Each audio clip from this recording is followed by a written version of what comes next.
Hi, my name is Nick Pearson. This is my discussion board video number 3 for third culture kids.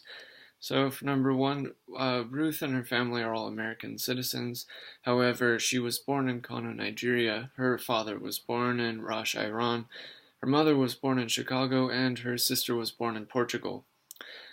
She describes the struggles of being an American teenager growing up in a different country, things like not knowing where her home was, not knowing or experiencing culture shock when she came back to the United States after growing up in Nigeria, not knowing some of the simple things that all the other kids knew, like the difference between American football and football in every other country.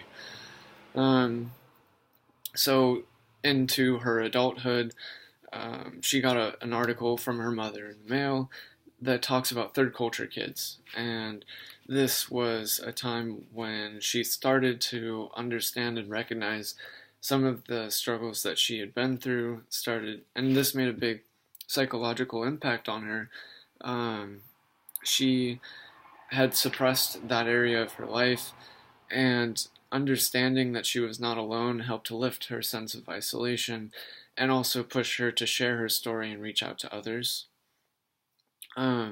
She further expanded upon her definition of a third culture kid to include, she identifies 7 different ways in which kids can grow up cross-culturally. They include bi or multicultural, third culture kids, minority, educational, refugee, immigrant, and mixed race.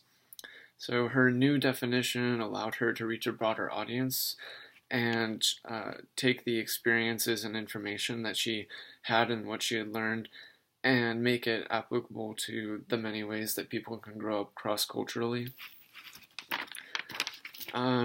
She goes on to describe some of the biggest challenges that cross-culture kids face, the first being identity, and the second being unresolved grief. So she talks about the ways in which growing up cross-culturally in this globalized society can lead to identity problems.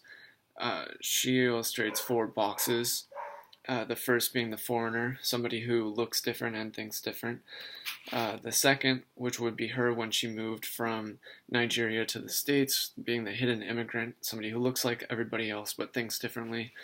The third being adopted, somebody who looks different but thinks the same as everybody else. And the fourth being the mirror, somebody who looks alike and thinks alike. And because of these challenges, there are coping mechanisms that she describes that are developed by kids who grow up cross cultures in order. The first being the chameleon, which was something that she used, trying to think or behave in a way that she thought everybody else wanted her to. The second being the screamer, somebody who thinks they're being independent but is really just anti-identity. And the third being the wallflower, someone who has tried for so long that they end up just waiting and not trying anymore. So following these coping mechanisms, she identifies ways that parents could help cross-culture kids cope with these challenges in a healthier way. The first thing that she says that the parents can do is to take the time to say to their kid that they understand why it's going to be difficult and why it's going to be hard for them to leave the place where they grew up and not just keep saying that this new place that they're going to is going to be great and kind of neglecting the negative side of things. She identifies some other things that people can do, that ordinary people can, to help cross-culture kids cope with these challenges, such as normalizing the story, going to seminars like the one that she gave, celebrating both the cultures, identifying and addressing the losses. That goes back to unresolved grief, redefining identity, establishing portable roots, and recognizing marketable gifts. And so while I wouldn't consider myself a cross-culture kid, I can relate to the video and at least take aspects of it and apply it to my own life. I moved to San Diego when I was 10, leaving behind the old friends that I had made and struggled to make new connections and new friendships here. I can relate to the topic of identity and the behaving or acting in a way that you think that everybody wants you to in order to fit in.